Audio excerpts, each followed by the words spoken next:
Jadi perjuangan pertama Voltaire adalah kebebasan sipil.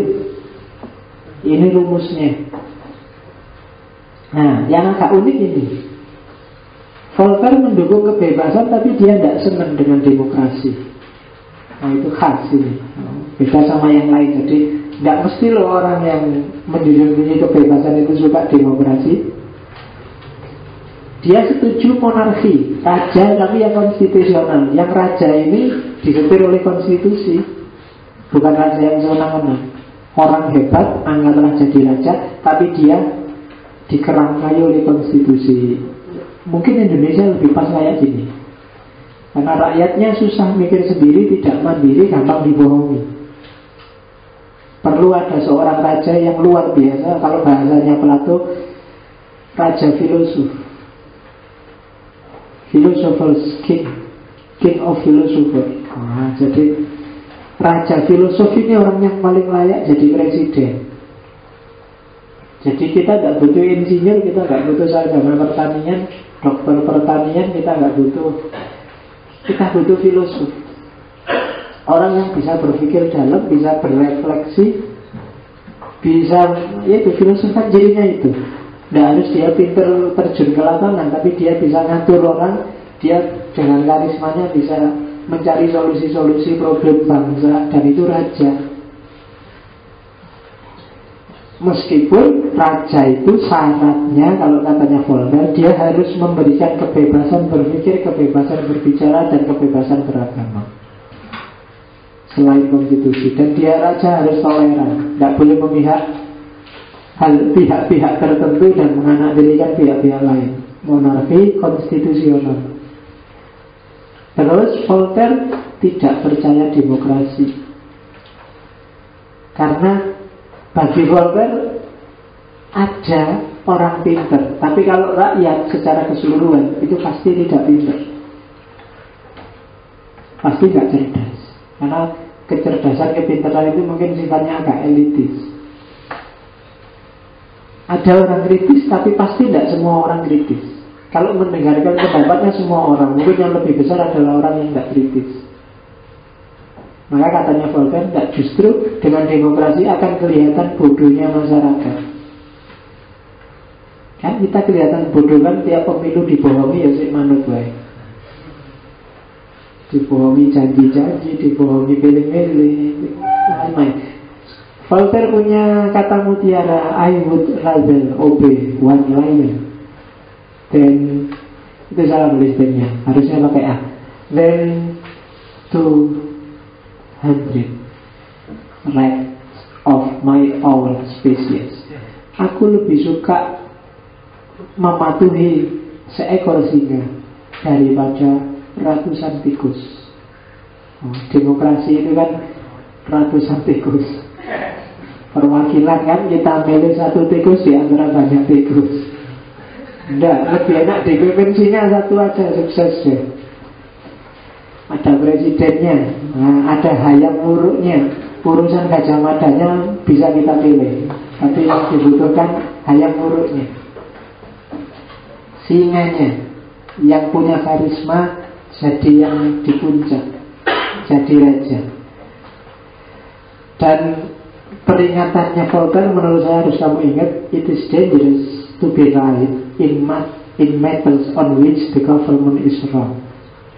Hati-hati ya, meskipun kamu benar, tapi kalau pemerintahnya salah, kamu akan bahaya. Ya karena pemerintah itu punya kekuasaan. Jadi hati-hati. Dalam urusan pilkada misalnya, besok pemerintah memutuskan pilkada lewat DPRD, sementara menurutmu yang benar itu ya langsung. Tapi dalam posisi seperti ini, itu dangerous. Hati-hati, mending kamu ikut pemerintah aja daripada kawan. Nah, itu pragmatis politiknya Voltaire. Jadi dia nyari monarki konstitusional dan dia tidak percaya demokrasi. Jadi jangan salah ya, yang gak suka demokrasi bukan cuma kelompok-kelompok keras. Filosof juga ada yang gak suka demokrasi. Bahkan filosof modern lagi, bahkan pelopornya pencerahan lagi. Itu bisa kamu jadi ya demokrasi itu salah satu sistem di antara banyak sistem. Apa nggak ada kelemahannya? Banyak. Cuma bagi banyak orang, demokrasi itu di antara sistem yang lain itu kelemahannya paling sedikit. Apa ya begitu ya nggak tahu. Karena pengalaman sejarah, kalau era kontemporer yang sukses dengan demokrasi hanya beberapa negara. Sukses sekali dengan beberapa. Yang demokrasi tapi rusak juga banyak. Sementara yang model monarki kerajaan yang sukses juga banyak. Kalau modelnya monarki tapi presidennya, khalifahnya kayak Umar bin Abdul Aziz, gak apa-apa. Meskipun demokrasi tapi presidennya kayak siapa ya, presiden yang rusak itu ya lebih baik gak? Umar bin Abdul Aziz itu kan luar biasa, khalifah tapi sufi. Waktu dia mau meninggal, bajunya itu lusuh, sudah robek-robek. Menteri-menterinya bilang ke istrinya, Bu Khalifah, mbok bajunya Khalifah ini diganti. Masa raja bajunya robek-robek, sudah mau meninggal lagi, nanti banyak tamu yang takziah kan gak enak. Istrinya bingung, mau diganti pakai baju mana lagi, bajunya cuma itu. Oh itu kan luar biasa kan itu. Khalifah Umar bin Abdul Aziz. Begitu dia dideklarasikan jadi khalifah, dia sedih luar biasa. Dia lari-lari pulang dan nangis sehari semalam di rumah. Jadi kalau sekarang kan begitu dideklarasikan langsung sujud syukur. Umar bin Abdul Aziz nangis, dia lari pulang. Hari pertama kerja kecapean, begitu pulang mau tidur dimarahi sama anaknya. Anaknya kecil, umur 6-7 tahun. Ditanya anaknya, ayah sampai mau apa? Mau tidur. Loh kok sampai berani tidur? Masih banyak orang dizalimi, masih banyak rakyat miskin, masih banyak. Jadi kok sampai berani tidur? Apa ada jaminan besok bisa bangun? Jadi Umar bin Abdul Aziz langsung astagfirullah. Jadi mau tidur gak jadi. Nah kalau ada kayak gini aku model kerajaan juga gak apa-apa. Itu mungkin antara lain maunya sih. Jadi lebih baik dipimpin oleh satu singa daripada 200 tikus. Nah, kita sekarang kan diwakili oleh DPR yang memang semuanya ya tikus. Jadi rugi gitu kan. Mending cari satu aja yang benar-benar singa. Oke. Ya ini yang agama. Jadi kalau manusia ingin bebas sama sekali, dia harus berani melawan dominasi agama. Agama di sini maksudnya agama yang institusional, bukan spiritualitas. Agama yang sudah terorganisir. Katanya Voltaire, the root of all evil in the world was organized religion. Akarnya dari semua kejahatan di dunia ini adalah agama formal. Agama yang melembaga. Agama itu selalu memaksa orang untuk percaya. Nah, termasuk juga sistemnya. Sistemnya kan sistem kependetaan. Sistem kependetaan itu tidak salah orang percaya pada Tuhan. Tapi kemudian ada orang-orang tertentu yang merasa dia dikasih hak oleh Tuhan untuk mewakili dirinya, para pendeta. Dan manusia dipaksa tunduk oleh para pendeta itu. Dan inilah sumber dari segala sumber kemalangan manusia karena agama. Selalu disetir. Itu kan kayak saya bilang di 3 minggu yang lalu. Bahkan di Eropa abad tengah itu gereja, para pendeta punya hak, yang namanya hak atas paha. Jadi hak atas paha itu kalau ada manten, malam pertamanya manten itu pendetanya boleh ngetes, boleh ngecek lah biar nggak ngetes. Nah, ngecek mempelai putrinya ini benar-benar perawat apa enggak, orang baik apa enggak. Jadi di malam pertama itu pendetanya duluan. Itu namanya pendetanya punya hak atas paha. Yang sekarang ya kayak gini sudah nggak ada. Kalau masih ada kamu pindah aja jadi pendeta. Iya, lumayan kan ada di pendeta. Loh, kalau di Indonesia itu sehari berapa kali orang nikah itu kan bisa dapat banyak itu. Oke. Sayangnya di Islam nggak ada ya kan.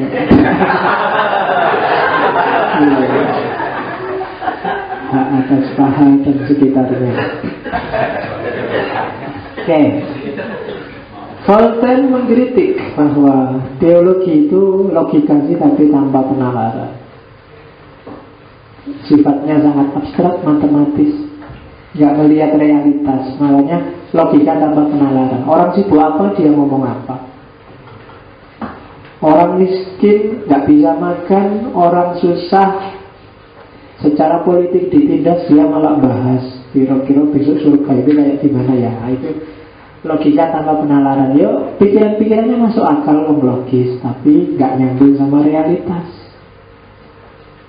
Dan sejarahnya agama kan sejarah saling tuding, sejarah saling menyalahkan, sejarah saling merasa benar sendiri. Itulah yang dilihat oleh Voltaire sehingga dia kecewa luar biasa dengan agama yang diformalkan, agama yang jadi institusi. Oleh karena itu dia lebih setuju agama yang alamiah. Makanya tadi dia termasuk salah seorang yang deistik, percaya pada Tuhan. Bahkan katanya Voltaire, kalau Tuhan itu memang nggak ada, kita harus bikin biar ada. Karena memang secara rasional harusnya ada Tuhan gitu. Dari fenomena-fenomena alam, realitas keseharian itu harusnya memang Tuhan itu benar-benar ada. Cuma bukan Tuhan yang dogmatis yang ada di kitab suci yang kemudian jadi sumber konflik. Jadi dia terus jadi deis. Mungkin Tuhan memang setelah dia menciptakan manusia ditinggalkan untuk ngopeni jadi khalifahnya di alam semesta, dikelola sesuai versinya manusia, besok Allah tinggal menghisab. Mungkin gitu. Dan Voltaire tetap kukuh bahwa Tuhan itu ya kayak pembuat jarum jam. Buktinya apa? Ya alam semesta ini. Buktinya Allah masih sunatullah, sehingga Allah nggak perlu tiap peristiwa dia intervensi. Sudah ada hukumnya sendiri. Dan kalau kamu mengikuti hukum itu, kamu akan sukses. Kalau memang hukum itu mengarah pada kesuksesan. Itu pikirannya Voltaire tentang agama. Ya, jadi agama alamiah itu rumusnya gimana sih cara berperilaku sesuai agama alamiah. Itu rumusnya di yang terakhir itu. Hiduplah seperti yang kamu inginkan sudah kamu lakukan pada saat kamu mati. Jadi cita-citamu apa sih? Saya kalau mati pingin gini, kalau sebelum mati aku pingin ke Afrika, sebelum mati aku pingin punya istri 4, sebelum mati aku pingin, nah hiduplah kayak gitu. Terus berbuatlah pada sesamamu seperti kamu inginkan ia berbuat kepadamu. Nah ini kayak orang Jawa, kalau nggak mau dipukul ya jangan mukul. Nah jadi rumusnya agama alamiah itu 2. Hiduplah sesuai keinginanmu sebelum kamu mati, dan perlakukan orang lain sebagaimana kamu ingin diperlakukan. Itu aja rumus moralitas agama. Gak perlu capek-capek buka Quran nyari kitab suci. Kalau kamu secara natural ikut itu, insya Allah kamu religius, katanya Voltaire. Jadi tidak harus capek-capek kamu nyari ayat demi ayat, tidak harus capek-capek kamu mencermati apa yang harus dilakukan, apa yang jangan, nggak usah. Hidup aja sesuai keinginanmu secara natural, secara alami. Kemudian perlakukan orang lain sebagaimana kamu ingin diperlakukan. Nah itu agama alamiah. Cara menyikapi agama. Yang sangat dibenci lagi oleh Voltaire adalah fanatisme. Jadi agama adalah sumber bencana dalam peradabannya manusia. Kenapa agama jadi begitu? Karena ada fanatisme. Fanatisme itu right or wrong my country. benar salah agamaku, kelompokku. Makanya Nabi bilang, laisa minna man da'a ila asobiyah, laisa minna man mata ala asobiyah. Orang yang mengklaim kebenaran jadi miliknya sendiri, dia tidak akan masuk golongan kita. Orang yang fanatik tidak akan masuk golongan kita. Ada yang bilang fanatik pada kelompok nggak boleh Pak, tapi yang boleh kan fanatik pada Islam. Iya benar sih, cuma Islam versimu kan selalu Islam kelompok. Iya kan? Islam yang kamu jalani kan Islam menurut tafsir siapa, menurut kelompok apa. Jadi itu ungkapan yang kalau pakai istilah Voltaire ya itu absurd. Jangan fanatik pada kelompok, fanatiklah pada Islam. Padahal Islam itu ya Islam versi kelompokmu. Jadi sama aja pada akhirnya. Saya kan fanatiknya pada Islam ya Pak, bukan pada NU-nya. Ala Islammu ya Islam NU itu. Sama aja. Jadi jangan fanatik. Apa nggak boleh Pak jadi NU? Boleh, tapi jangan fanatik. Apa nggak boleh jadi Muhammadiyah? Boleh, tapi jangan fanatik. Tidak fanatik itu berarti kamu bisa bilang tidak kalau nggak cocok sama kebenaran yang kamu yakini. Kalau nggak seret dengan pikiranmu, dengan hatimu, kamu bisa bilang tidak. Itu namanya kamu nggak fanatik. Kalau kamu merasa nggak seret, masa kayak gini sih kok aku merasa nggak cocok, tapi nggak berani bilang tidak, itulah tandanya kamu sedang fanatik. Nggak bisa yang lain harus itu namanya fanatik. Jadi, dan ini kalau agama-agama dia jadi sumber masalah. Kenapa sih sampai segitunya Voltaire? Karena dia punya banyak sekali pengalaman traumatik karena fanatisme agama. Di Perancis tahun 1572 itu pernah terjadi perang Katolik Protestan yang tewas 3.000 orang. Oh, itu kan dahsyat. Zaman dulu korbannya besar-besar, kalau ada sekarang nggak terlalu besar. Kalau perang kan paling perang Afghanistan Israel sekian minggu korbannya paling 1-2 ribu.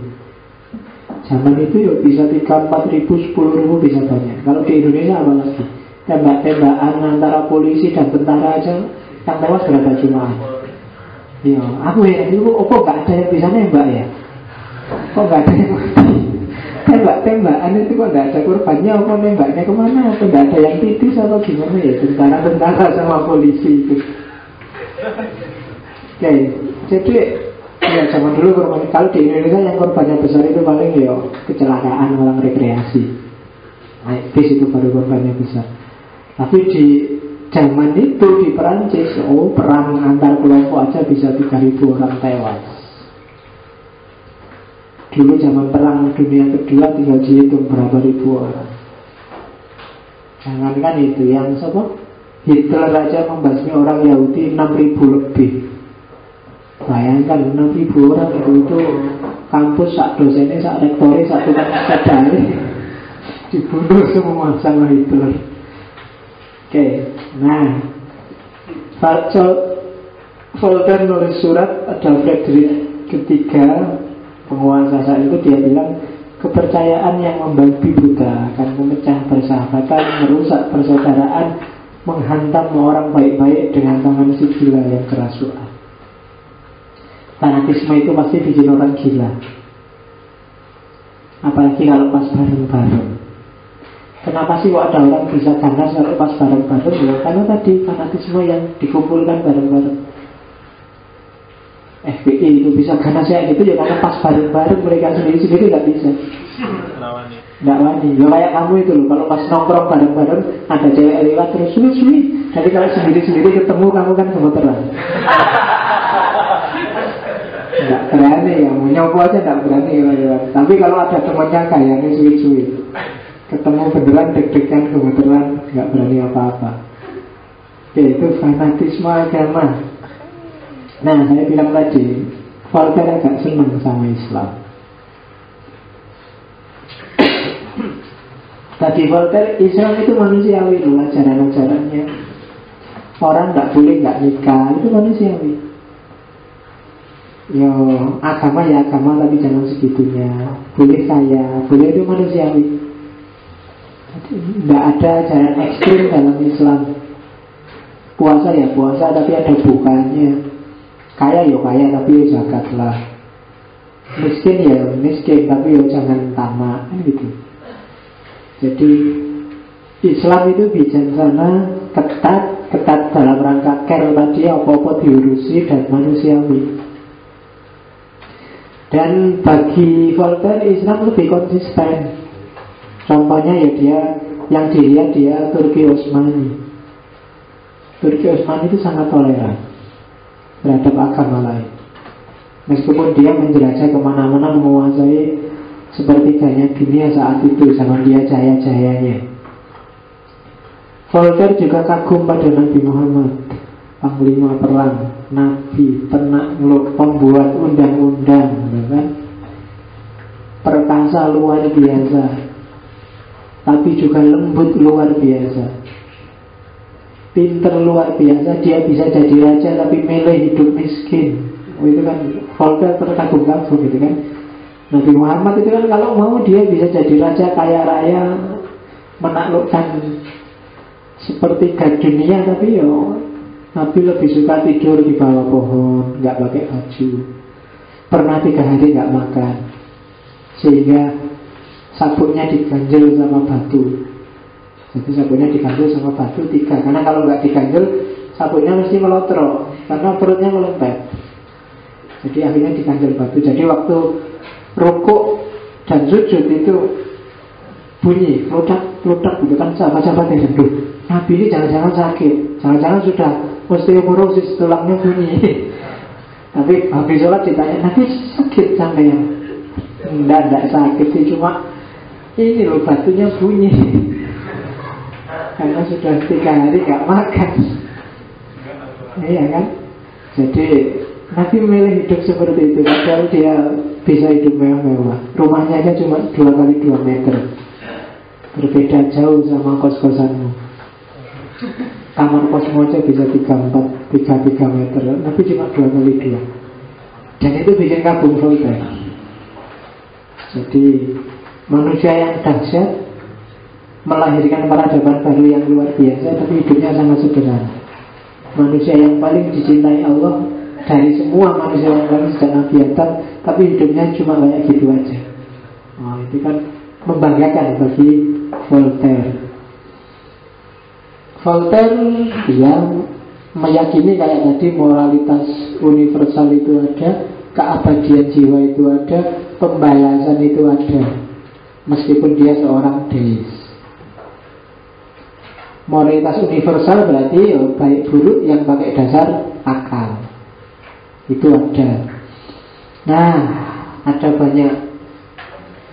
Sudah jam 10. Harusnya tak jelasin detail-detail, tapi ya loncat-loncat pelan-pelan aja ya. Saya punya banyak. Kalau kamu buka internet ada banyak kata mutiara yang dipetik dari bukunya Voltaire karena karyanya banyak. Tak bawa ke sini beberapa. Misalnya ini. Don't learn who rules over you, simply find out who you are not allowed to criticize. Kalau kamu ingin tahu siapa sih yang mendominasi kamu, yang menghegemoni kamu, yang nyetir hidupmu, gampang. Carilah siapapun orang atau lembaga yang kamu tidak bisa mengkritik. Berarti orang atau lembaga itulah yang sekarang menghegemoni kamu. Apakah itu dosen, apakah itu orang tua, apakah itu organisasi intra, ekstra, yang kamu gak bisa mengkritik dia, berarti kamu sedang dihegemoni olehnya. Nah, itu termasuk pacar. Kamu kalau gak jemput dimarah-marahi, gak SMS sehari aja dimarah-marahi, terus terpaksa kamu tiap hari SMS dan jemput. Nah, itu berarti kamu gak boleh kritis, berarti dia sedang menghegemoni dirimu. Kamu sedang didominasi.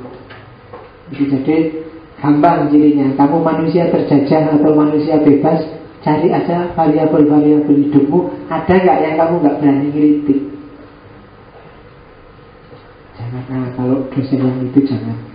Ustaz ya, doa kualat nanti. Oh ya sudah. Kalau ada yang kayak gitu berarti ada memang variabel-variabel yang menghegemoni hidupmu. Itu pepatah pertama. Nah ini enak kalau kamu pakai. Life is too short, time too valuable to spend it in telling what is useless. Jangan terlalu banyak ngomong yang tidak ada gunanya. Hidup itu singkat, waktu itu berharga. Eman-eman waktumu, eman-eman hidupmu, isi dengan yang baik-baik. Jangan suka nongkrong, ngobrol yang gak jelas. Nah itu nasihatnya Voltaire. Mending baca buku, mending nulis, ada gunanya. Jangan salah, Voltaire ini, kalau di sini ada yang ahli minum kopi, Voltaire ini maniak kopi. Satu hari dia bisa menghabiskan 40-50 cangkir kopi. Iya. Satu ketika dia pernah diingatkan sama dokter Voltaire, ketika dia umurnya 55 tahun. Voltaire, kopi itu kayak racun yang jalannya lambat. Hati-hati kamu bisa meninggal. Jawabannya Voltaire, oh benar sampean. Berarti sampean benar. Karena sampai 55 tahun ini loh saya masih belum mati-mati. Berarti memang jalannya racun ini lambat banget. Gitu ya. Jadi dia ahli kopi. Dan pencerahan Perancis itu lahir karena diskusi-diskusi di warung kopi, di kafe-kafe. Yang paling terkenal kafe namanya La Regency. Di situ Voltaire dan kawan-kawan senengannya nongkrong terus diskusi rame-rame yang saya nggak tahu kalau di Jogja sekarang kafe mana yang temannya nongkrong para filosof. Belandungan ngomong. Nah itu gitu, nggak apa-apa. Jadi yang suka kopi sekarang ada temannya Voltaire. Ada lagi yang maniak kopi, Khalil Gibran. Itu nggak bisa hidup tanpa kopi. Ngopi terus pokoknya. Sip. Ya Voltaire ini sebenarnya, Voltaire ini fotonya kelihatan gagah, tapi dia sebenarnya kecil. Iya. Tingginya cuma 160 cm. Senti ya, 160 ya, 160 cm, 160 meter enggak bisa. 10 cm. Banyak loh, jangan salah. Kamu yang merasa kecil, pendek kayak saya, jangan minder. Banyak tokoh besar yang pendek. Genghis Khan itu cuma 154 cm. Genghis Khan yang penakluk dunia, yang kamu anggap dia bisa membunuh orang tanpa gede, itu tingginya cuma 154 cm. Jadi aku gini cuma. Loh, tapi gak ada orang berani deket-deket dia bisa habis. Ya kan? Mahatma Gandhi kayak Voltaire 160. Astronot yang pendek jangan malu jadi astronot. Yuri Gagarin yang astronot Rusia yang nyampe bulan pertama itu tingginya cuma 157. Maradona aja cuma 165. Messi itu sebenarnya sekitar itu, cuma Messi diterapi di Barcelona jadi agak tinggi dikit. Nah jadi ya berbahagialah orang-orang pendek. Ya, seru kan? Napoleon itu juga pendek, kita 160. Charlie Chaplin 165. Oh, jadi banyak orang pendek. Jadi karena saya merasa pendek, tak cari tingginya tokoh-tokoh itu berapa. Ternyata temennya banyak, jadi aman. Tenang aja, masih bisa jadi orang dahsyat meskipun pendek. Oke. Ini bagus juga, katanya Voltaire, judge man by his question rather than his answer. Nilailah orang dari pertanyaannya, bukan dari jawabannya. Kalau jawaban bisa apalan, tapi kalau pertanyaan itu melambangkan sejauh mana dia bisa menangkap persoalan, kemudian mana yang dia tidak paham. Jadi judge man by his question rather than his answer. Ada lagi, ini bagus. I have never met but one prior to God, a very short one. Oh Lord, make my enemies ridiculous, and God granted it. Katanya Voltaire, doaku pada Tuhan itu cuma satu. Aku gak pernah doa, ya cuma doa itu yang aku ucapkan, yaitu wahai Tuhan, buatlah musuhku tampak bodoh. dan Tuhan mengabulkan doaku. Nah, jadi nggak usah doa macam. Dia pernah satu ketika waktu dia diasingkan di Inggris, orang Inggris itu kan benci luar biasa sama orang Perancis. Nah, waktu dia diasingkan di sana, itu dia dimarahi orang banyak. Bunuh aja orang Perancis, bunuh aja orang Perancis. Nah, terus Voltaire teriak-teriak, loh kamu kok ngomong gitu? Apa tidak cukup hukumanku bahwa aku jadi orang Perancis? Kok aku tidak lahir di Inggris? Itu kan hukuman yang luar biasa bagiku. Terus orang-orang, oh iya ya, berarti kamu sudah menderita ya jadi orang Perancis. Kalau gitu ya sudah. Itu sebenarnya doanya dikabulkan. Buatlah musuhku tampak bodoh. Dan Tuhan mengabulkan. Jadi itu kan di antara hidup yang bahagia itu kan orang yang nggak kamu senangi kelihatan bodoh, kelihatan susah, kelihatan sumpah itu. Dan itu yang didoakan oleh Voltaire. Jadi dia nggak pernah minta macam-macam, dia mintanya biar musuhnya kelihatan bodoh. Those who can make you believe absurdities can make you commit atrocities. Mereka yang bisa membuatmu percaya pada hal-hal absurd, maka mereka lah yang akan bisa menggiringmu untuk melakukan tindakan-tindakan keji. Orang yang bisa membohongi kamu dengan mitos-mitos yang gak jelas, mereka yang bisa membohongi kamu juga untuk melakukan perbuatan keji. Tenang aja, kalau kamu mati 76 bidadari langsung menyambutmu. Oh, itu kan absurd kan cerita-cerita kayak gini. Tidak jelas maksudnya, tapi dimasukkan padamu, dan akhirnya kamu mau juga melakukan perbuatan-perbuatan keji.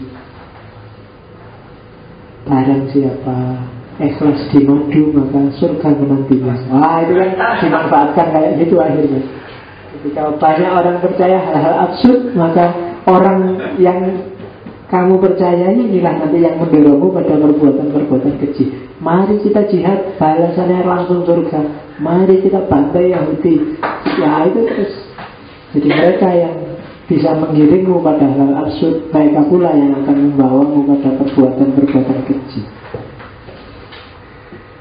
Nah, ini yang bagus. When it comes to money, everyone is on the same religion. Nah, kalau urusannya duit, setiap orang agamanya sama sudah. Jadi pokoknya duit itu suatu kakek, nggak mikir macam-macam guys. Apakah kesolehan, apakah yang penting ada yang bayar apa enggak, itu beres. Ada uangnya apa enggak. Uang itu kan, uang memang tidak penting. Dia tidak boleh uang jadi nomor satu, tapi uang dibutuhkan di semua nomor. Nah ya kan? Kamu tidak boleh memposisikan uang di nomor satu, karena dia nomor 2 juga butuh uang, nomor 3 juga butuh uang. Jadi when it's come to money, itu kan gambarnya Rojovat sama Bus itu kan. Ya itu kan urusannya uang juga. Agamanya beda tapi uangnya sama. Jadi when it comes to money, everyone is on the same religion. Agamanya podo. Dan yang terakhir, nasihat bagus dari Voltaire, don't think money does everything, or you are going to end up doing everything for money. Jangan kamu anggap uang itu bisa melakukan segalanya. Kalau kamu punya anggapan semacam ini, maka kamu akan berakhir dengan melakukan segalanya demi uang. Itu dalam ini. Ini PR-mu, coba kamu pikir nanti di rumah. Kalau menurutmu uang adalah segalanya, maka akhirnya kamu akan melakukan segalanya demi uang.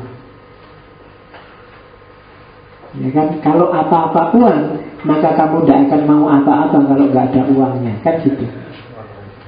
Kalau kamu sudah bilang ya nggak bisa pak, apa-apa yang butuh uang, itu berarti kalau nggak ada uangnya kamu tidak akan melakukan apa-apa. Itu Voltaire. Ya ini semacam cuma pengantar ya, sebenarnya masih panjang, masih luas sekali pikirannya Voltaire. Saya cuma mancing-mancing aja malam ini, nggak mungkin tak omongkan sekali. Yang berminat cari aja di internet lah, mungkin ada beberapa website yang bisa kamu unduh beberapa novelnya gratis, termasuk yang sudah diterjemah dalam bahasa Inggris. Yang bahasa Indonesia ada beberapa buku yang bagus, cuma saya lupa judulnya. Yang saya ingat ada beberapa novelnya tadi. Si Lugu baru tak baca waktu aku semester 2 atau semester 3 S1, itu judulnya Si Lugu. Terus ada juga Si Pendeta. Cerita-ceritanya agak satir. Agak, misalnya ada orang baik, orang ini baik banget sampai dibohongi orang lain. Ini kan satir. Kritik pada agama, kritik pada filsafat. Nah itu karakternya Voltaire. Oke, ada yang ditanyakan? Alhamdulillah nggak ada. Jam 10 ya. Kalau ada yang mau tanya, mau diskusi, mungkin forum ini terbatas, waktunya nggak luas, boleh ketemu saya di luar, mungkin di kampus, di UIN atau Facebook boleh. Cuma biasanya paling nggak Facebook tak buka 2-3 hari sekali ya. Kalau tiap hari mungkin enggak. Jadi mungkin ada yang ditanyakan. Karena ya memang ruangnya space, waktunya agak sempit. Kalau salah jadi sampai jam 11 mungkin kamu juga, apalagi saya, kasihan.